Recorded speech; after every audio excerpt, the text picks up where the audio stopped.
de colecistectomía. Si ustedes identifican esta macro, esto es vesícula biliar. ¿Qué color tenía que ser la vesícula por anatomía? Verdosa, ¿verdad? Así como ustedes veían en el atlas que tenía ese color verde por la bilis. ¿Y aquí de qué color estamos viendo? Rojo. Quiere decir que hay un proceso inflamatorio, eritematoso también describimos, ¿verdad? Es lo mismo. Y si observamos aquí, ¿qué son estas estructuras? Cálculos, piedras, las famosas piedras o cálculos en la vesícula biliar. Nosotros eso podemos identificar por la macroscopía.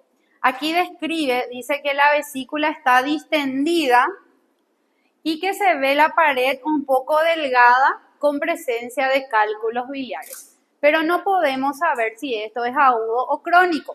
Para ello existe un examen de evaluación microscópico. Entonces, si nosotros miramos esta microscopía, primeramente tenemos que identificar el epitelio. Epitelio cilíndrico simple con microvellosidades. Hasta ahí es epitelio de vesícula. Epitelio cilíndrico simple con microvellosidades. Ahora, aquí por debajo de la vesícula estamos viendo una especie de glándulas que se parecen a lo que es el píloro. Entonces, si esto nosotros vamos a definir, y aquí nos dice, ya, nos da el diagnóstico, colecistitis crónica con metaplasia de glándula pilórica, una forma común y aparte que tiene un poco de colesterolosis. La colesterolosis donde se ven los macrófagos espumosos en la lámina propia. Entonces, ¿qué es lo que nos dice aquí? Para llegar al diagnóstico de colecistitis crónica existen varios criterios que ustedes van a estudiar en la parte práctica con sus docentes, como hipertrofia de la capa muscular, acentuación de los senos de Rokitansky y Ashok, que alguna vez estudiaron, ¿verdad? Yo ya les voy citando nada más. Pero ¿qué células tenemos que buscar? Estas células que parecen unos puntitos basófilos, es decir, los linfocitos. Entonces, por este lado vemos que tiene metaplasia. Eso es lo que nos dice esta imagen. Por el otro lado vemos que hay macrófagos espumosos, es decir, macrófagos en la lámina propia. Entonces, ¿cómo va a ser nuestro diagnóstico? Colecistitis crónica, en este caso con metaplasia pilórica. Ese es nada más para que ustedes vean. Claro que ustedes van a andar parte por parte esto en el laboratorio, o sea, no se estresen. Va a ser, por ejemplo, un día donde ustedes van a andar pielonefritis crónica y colecistitis crónica, 2 láminas solamente, donde ustedes van a mirar las alteraciones, van a buscar qué es lo que nosotros hacemos. Normalmente sacamos fotos, buenas fotos, ¿verdad? Donde eso nosotros le pasamos por AirDrop a ustedes. Ustedes, si quieren, ustedes también sacan sus propias fotos y nos preguntan, yo quiero señalar, doctora, ¿dónde está el linfocito? ¿Dónde está el macrófago? ¿Dónde está? Señalan, ¿verdad? Y hacen su propio laminario. Lo ideal es que cada uno haga su propio laminario. Yo, por ejemplo, soy una persona que no sé estudiar de resumen de otra persona. Durante toda la carrera yo hice resúmenes y hacía a mano. Ahora hay tablet, ¿verdad? Donde ustedes pueden hacer en la tablet. Y inclusive yo imprimía, así como esto, imprimía, señalaba. Ustedes ahora, hoy día pueden hacer eso con la tablet, ¿verdad? Es nada más para ver cómo se construye un diagnóstico. O sea que lo que nosotros estudiamos, metaplasia, en aquella primera clase de adaptación, aquí ya es parte de un diagnóstico, ¿verdad? Por eso dice con metaplasia. Y también lo que estudiábamos en acúmulos, que decíamos que la colesterolosis es un ejemplo de acúmulo, aquí también ya tenemos otro diagnóstico.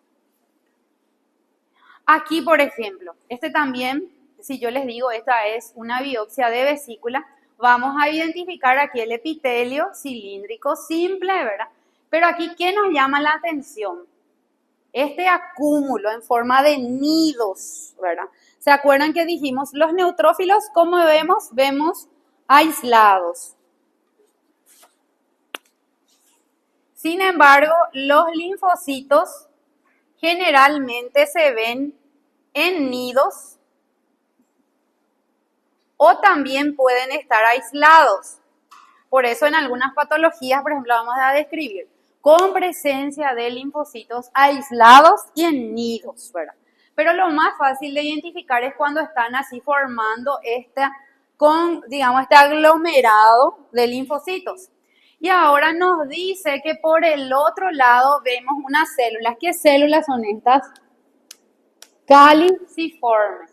Entonces, ¿qué tipo de metaplasia es? Intestinal.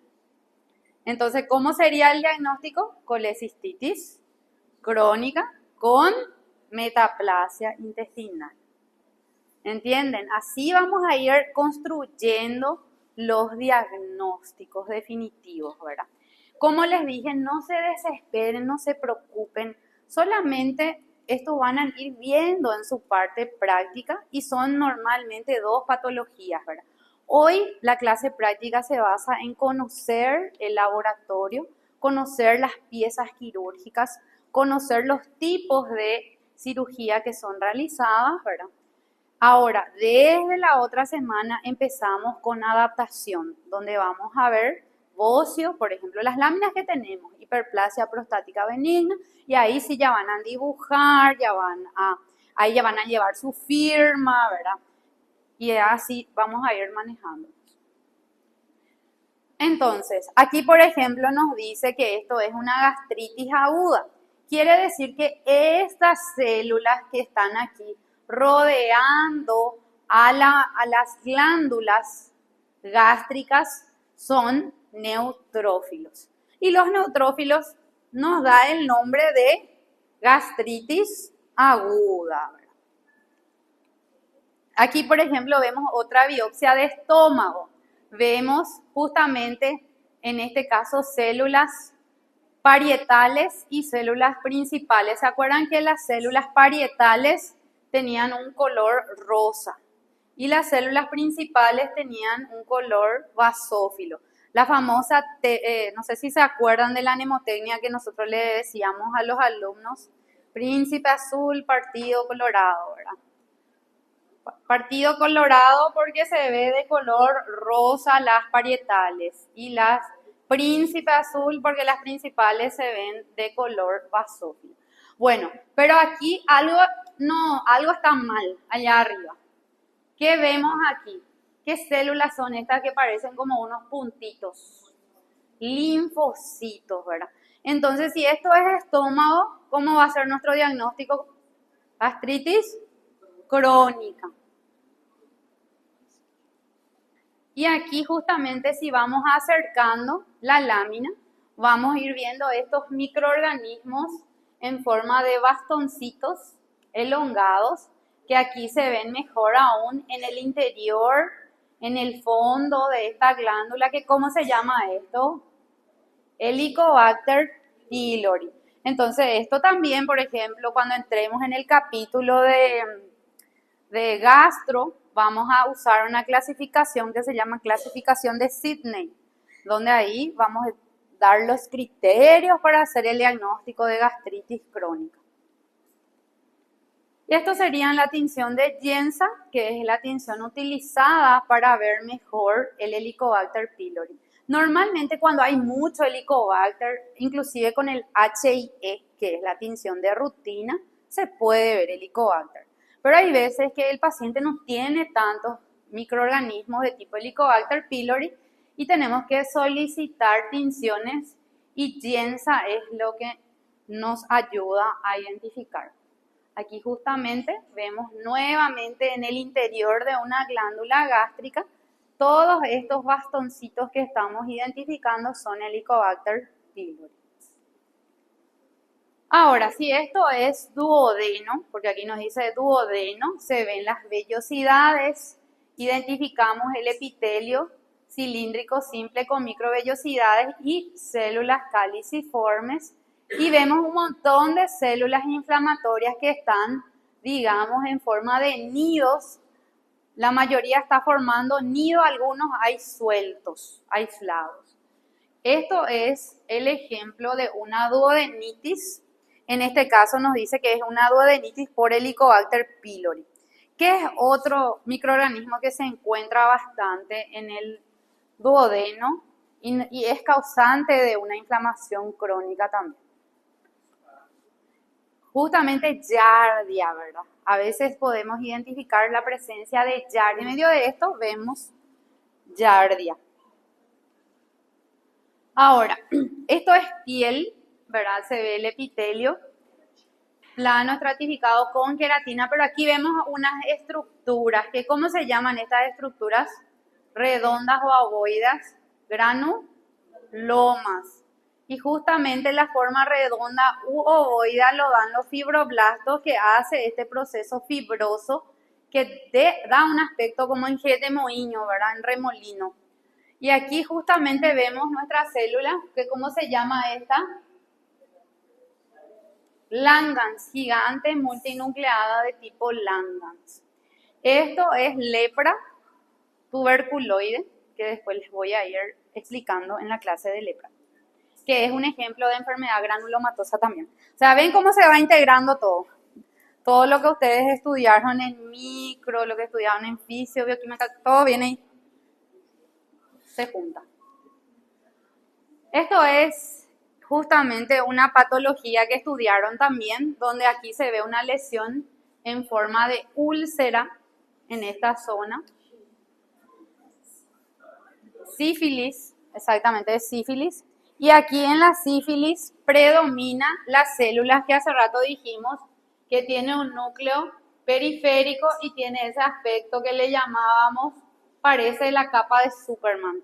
Desde el primer año se dice eso en histología, ¿verdad?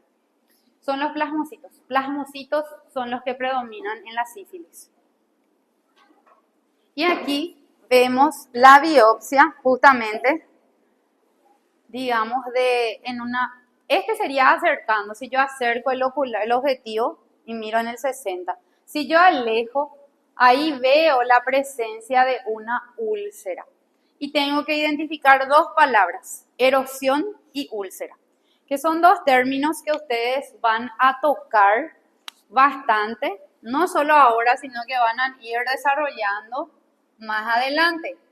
Erosión significa pérdida de tejido epitelial. Y úlcera es la pérdida más allá de tejido epitelial. ¿Qué significa la pérdida más allá de tejido epitelial? Que puede comprometer submucosa, muscular, etc. O bien si hablamos de piel, como en este caso, esta es una biopsia de piel, ¿qué va a comprometer? Puede comprometer dermis superficial, dermis profunda, puede llegar hasta hipodermis. Entonces, si yo, miren aquí, esto es la epidermis. ¿Cómo está la epidermis? Está desprendida, decolada. Si solamente estaba decolada la epidermis, yo le iba a llamar erosión. Pero aquí, como ven, falta parte de lo que es la dermis superficial y aquí nos dice esto es una úlcera. Ya es úlcera. O sea, se perdió tejido epitelial, se perdió parte de la dermis superficial y es una úlcera. Una úlcera que podemos decir úlcera que se extiende hasta dermis superficial. Esto podía ser más profunda. Y ahí vamos a decir úlcera que compromete hasta la dermis profunda. Claro. En realidad, si se pierde, se vuelve a hacer otro corte. Eso vamos a mostrar hoy en el laboratorio, porque lo ideal es que la lámina tenga que salir por completo, con todos sus componentes. Entonces, aquí nos dice, esta es una biopsia de un proceso agudo. Vemos túbulos renales y aquí vemos estas células cuyos núcleos tienen diferentes formas, es decir, son los neutrófilos. Entonces, si esto nos dice, esto es renal, esto sería pielonefritis aguda. Vemos agregados intratubulares de neutrófilos, es decir, polimorfonucleares. Aquí, ¿qué lámina esto es? ¿Cómo se llamaban estas estructuras? Glomérulos. Muy bien. Ahora, estos son túbulos. Ahora, esto que vemos aquí es un grupo de células que está formando en forma de nidos. ¿Cómo le vamos a llamar a esto? No es granuloma. Linfocitos. Entonces, ¿cómo se va a llamar este diagnóstico? Pielonefritis crónica. Vemos presencia de justamente glomérulos que nos ayuda a identificar que esto es riñón. Ahora, aquí estamos ante una patología también frecuente que se llama tiroiditis de Hashimoto, que vamos a estudiar en el capítulo de tiroides. Ahora, si ustedes identifican aquí, es básicamente el tejido más fácil de identificar, esto es glándula tiroides, ¿verdad? Ahora, ¿cómo están los linfocitos? En nidos. Cuando los linfocitos tenían justamente una forma de casquetes, ¿cómo se llamaba? Centro germinativo, ¿verdad?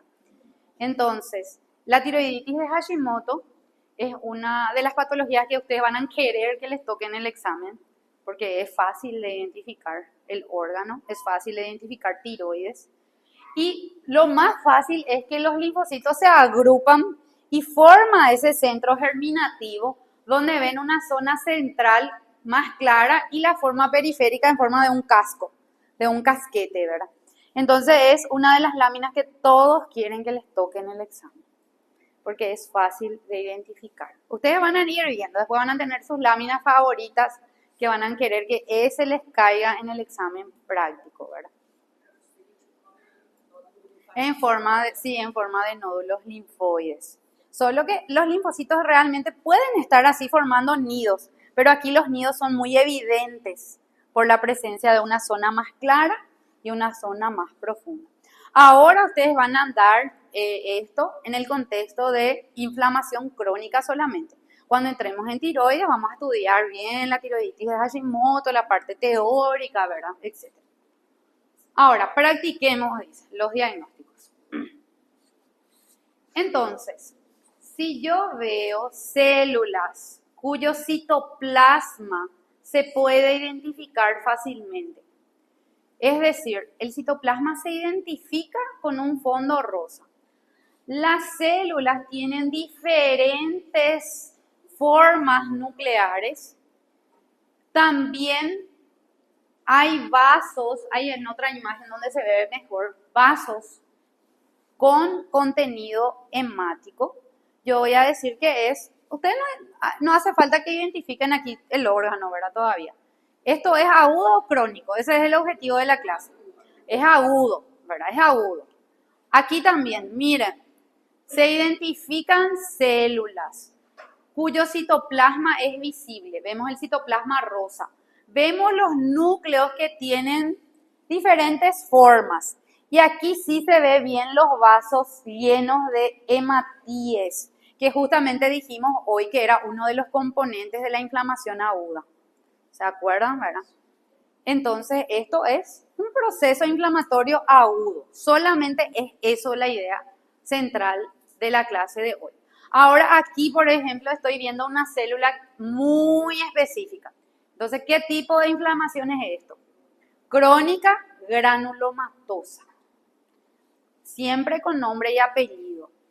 Vemos la célula de Langhans. Esto básicamente es los linfocitos en corona, ¿verdad?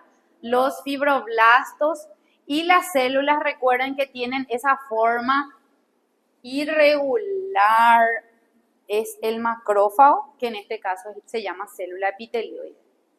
Ahora aquí, por ejemplo, miren, aquí se identifica básicamente el citoplasma, vemos que tienen diferentes formas, el núcleo, se ve sangre, aquí también extravasación de hematíes. ¿Es un proceso inflamatorio agudo o crónico? Agudo, ¿verdad? Aquí también, miren, esto Este realmente cuando nosotros estudiemos más adelante es una salpingitis, es trompa, ¿verdad? Todavía no hace falta identificar el nombre. Aquí, por ejemplo, estos son alvéolos pulmonares, donde vemos células cuyo citoplasma es visible. Se ven vasos con hematíes. ¿Es agudo o crónico? Es agudo, ¿verdad? Es una neumonía en una de sus fases que van a ir estudiando también. Ahora, aquí, por ejemplo, sin identificar el órgano, por más de que se ve bien, ¿verdad? Se ven acúmulos en forma de nidos, las células se juntan, parecen unos puntitos, ¿verdad? Basófilos. ¿Es agudo o crónico? Crónico, y esto es en el contexto de riñón, ¿verdad? Estos son glomérulos. Aquí también se identifican los glomérulos y se ven los linfocitos. La tinción salió muy oscura nada más, pero si vamos acercando vamos a ir viendo. Esto es poco común, este proceso inflamatorio, que también es un proceso inflamatorio crónico, donde se ven, ¿cómo se llaman estas células? Cuyo citoplasma es de color rosa y tienen como un anteojito. Eosinófilos, ¿verdad? Hay una patología que vamos a estudiar en el capítulo de gastro que se denomina esofagitis eosinofílica, que es una de las patologías también así, boom del momento en la edad pediátrica sobre todo. Y aquí, ¿qué células vemos? Células deformes, células que tienen pigmentos en su interior irregulares, son los macrófagos, ¿verdad? Ahora, ya no se pueden equivocar. ¿Qué tipo de inflamación estamos identificando? Crónica granulomatosa, donde el nombre granulomatoso me da la conformación del granuloma con sus diferentes componentes. Ahora, ¿qué tipo de inflamación estamos viendo? Crónica granulomatosa. Vemos 1, 2, 3, 4, 5, acá aparece otro, 6 granulomas. Ahora, sin identificar el órgano, ¿qué tipo de inflamación es? ¿Aguda o crónica? Miren, todo este grandote que está aquí es un nido gigante, es crónico. Y es en el contexto de ¿qué órgano? Riñón, pielonefritis crónica. Ahora, esto nada más para poder recordar. ¿Recuerdan de esta imagen que ustedes estudiaron en histología, apéndice cecal? Donde en el apéndice ustedes describían la mucosa, donde estaba el epitelio, la submucosa, donde estaban estos nódulos linfoides, justamente, ¿verdad? Estos folículos linfoides, que no nos tienen que confundir con inflamación crónica. ¿Entienden, verdad? Porque eso es parte normal del apéndice. Yo tengo que recordar que en apéndice cecal tengo normalmente la presencia de estos folículos. O sea, esto es normal en el apéndice. ¿Qué yo tengo que buscar para decir apendicitis aguda? Dijimos neutrófilos. Y otra cosa que dijimos que para los cirujanos, en realidad para la medicina no existe la apendicitis crónica, por más de que está descrito. Ustedes si buscan artículos sobre apendicitis van a ver que sí se ha descrito casos, ¿verdad? Pero como en medicina no siempre va a ser 1 más 1 o 2, existen los casos excepcionales, los casos raros, ¿verdad? Entonces esto yo tengo que recordar y que después tengo la capa muscular y la serosa. Ahora, les pregunto, ¿este apéndice les parece normal, sí o no? No. ¿Qué identificamos? Primero, a mí lo primero que me llama la atención es que hay una perforación. Está perforado. O sea, cuando hay perforación, lo primero que debo de pensar es que este paciente hizo una peritonitis probablemente, que fue motivo de la cirugía de urgencia, ¿verdad? Entonces, si yo miro el vaso y yo describo, da para ver que se ve como unas ramitas, ¿verdad? De la vascularización. Es decir, esto hizo una inflamación intensa que llevó hasta volverlo lo que nosotros le denominamos transmural. Transmural es todas las capas hasta el punto que esto se rompió en cavidad. Entonces eso me dice la macroscopía que esto fue una apendicitis complicada, ¿verdad? Porque se perforó. Ahora si yo miro en la lámina, primeramente, y ahí aplicando el término que dijimos, ¿cómo nos parece que están las células en este epitelio? Tiene una solución de continuidad. Si yo miro aquí el epitelio, veo el epitelio, pero aquí las células están desprendidas. Cuando las células están desprendidas y sueltas, ¿cómo le llamo? Erosión. Ahora, si yo veo, como en este caso, que aquí ya hay como un área excavada, ¿qué término le doy? Úlcera. O sea, yo a simple vista voy a decir, hay erosión, hay úlcera. Y tengo que buscar las células inflamatorias, ¿verdad? Si paso y voy acercando, aquí identifico el epitelio del apéndice cilíndrico simple, veo que tiene microvellosidad y veo que tiene células caliciformes. Aquí veo células sueltas, desprendidas. Aquí veo que ya hay un área como que se perdió, ¿verdad? Y veo en el fondo muchas células inflamatorias que ¿qué células debo de pensar que son? Neutrófilos. Ahora, ¿de qué color estoy viendo aquí? Y veo una mezcla de rojo, porque hay extravasación de hematíes, hay hemorragia. Y veo también un color rosa que parece como borroso. ¿Cómo le llamábamos a eso? ¿A qué estoy describiendo? Necrosis. Y si empezó en un proceso agudo, ¿qué tipo de necrosis es? Licuefactiva. Entonces así ustedes van a ir construyendo los diagnósticos. Si yo voy a describir esta lámina, voy a decir donde apéndice secal con presencia de erosión, porque hay células desprendidas, ulceración, células inflamatorias y tengo que ver hasta qué capa van estas células. Si está solo en la mucosa, en la submucosa, en la muscular o en la serosa. En este caso, lo más evidente por mi macroscopía es que esté en todas las capas. Por eso esto llevó a una perforación, ¿sí?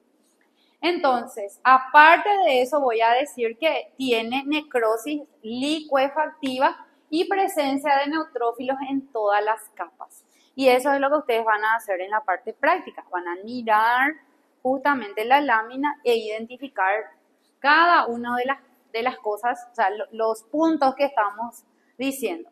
Si vamos acercando estos sectores, vamos a ver que hay neutrófilos. Todos estos son neutrófilos.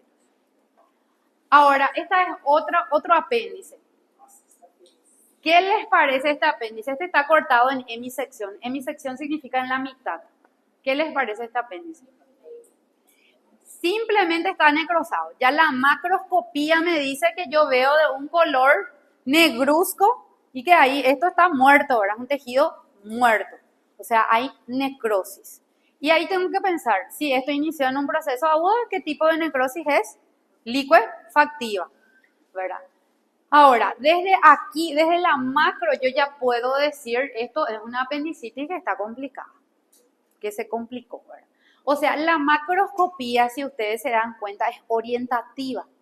Es decir, por la macro, yo ya, si por ejemplo es un apéndice que no está perforado, yo voy a decir probablemente, este es un apendicitis en las fases iniciales. Si ya está perforado o veo necrosado como esto, este es una apendicitis que ya estuvo en etapa avanzada hasta el momento de la cirugía. Y esto es lo que nos dice transmural. Transmural significa que el proceso está en todas las capas. Es decir, aquí sería más o menos para imaginarnos, aquí está la mucosa, la luz, y esto sería ya en la submucosa, en la capa muscular y en la serosa. Entonces, en todas las capas yo tengo ese proceso inflamatorio y a eso se le llama transmural. Transmural es un término que se usa bastante. Transmural es en todas las capas. Por ejemplo, puedo decir, hay una hemorragia transmural. Si digo hemorragia transmural, es una hemorragia que está en todas las capas de ese órgano. Y si yo voy acercando, voy a identificar que estos son neutrófilos. ¿Cómo yo identificaba los neutrófilos? Se identifica el citoplasma de color rosa y se identifica que los núcleos tienen diferentes formas. Y otro punto es que ellos no están juntos, ellos están espallados, aislados, ¿verdad? Ahora, este es otro ejemplo de qué tipo de inflamación sería este ejemplo. Crónica granulomatosa, se ve la célula de Langhans y aquí nos dice, esta es una biopsia de piel donde se llama cuerpo asteroide que está dentro de la célula de Langhans. Esto también sería una biopsia, ¿verdad? Lo mismo. ¿Cómo le llamamos a estas estructuras que forman? Sí, son granulomas, tienen esa forma redonda a ovoide, sin identificar el órgano precisamente, ¿verdad? Entonces, básicamente en eso consiste la inflamación. En la primera parte de la clase hemos dividido en dos grandes grupos, aguda, crónica, y un tercer grupo que es la crónica granulomatosa.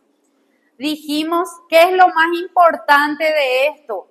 Identificar el tiempo, las células de la inflamación, los signos cardinales que tienen que saber. A veces esto cae en el examen. Cita los signos cardinales de la inflamación y no saben.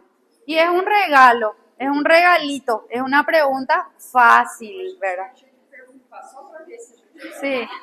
O por ejemplo, dice, si no, o sea, pone por ejemplo, cita los componentes del granuloma y dimos en todas las clases granuloma y no saben granuloma. Muchos dejan vacío y yo digo, ¿por qué por lo menos no intenta recordarse qué dimos? ¿Cómo está conformado un granuloma? ¿Qué dijimos? Corona de linfocitos, fibroblastos, macrófago que se llama célula epitelioide, célula de Langhans, ¿verdad?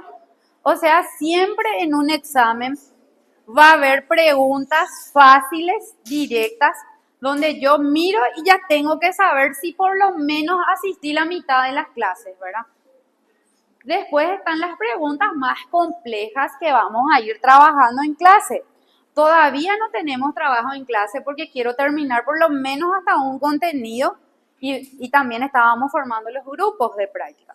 Los trabajos en clase se hacen en forma de grupos. Ustedes trabajan cada uno con su grupito de práctica. Ustedes pueden acceder al libro, a las clases, celular, pero no a mí. Yo no respondo.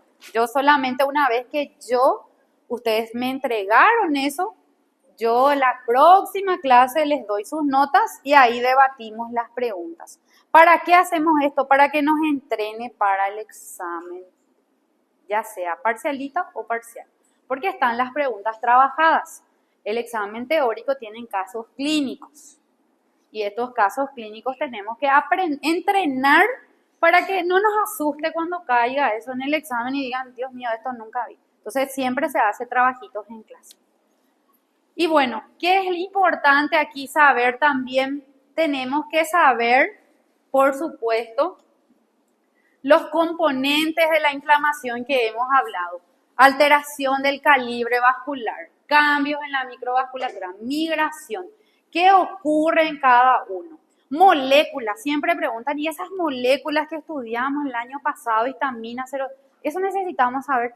Puede caer en el examen, pero va a caer una pregunta, no va a ser lo más importante, ¿entienden? Entonces, muchas veces así por ejemplo, le va a caer una pregunta, paciente de sexo masculino con tal y tal dato clínico y describe una lámina, por ejemplo, dice, linfocitos aislados y en nidos, presencia, ¿cuál es el diagnóstico de este paciente? Entonces ustedes van a construir ese diagnóstico, ¿verdad? Y es así, no sé si tienen alguna pregunta. Sí. Ese es en colecistoma.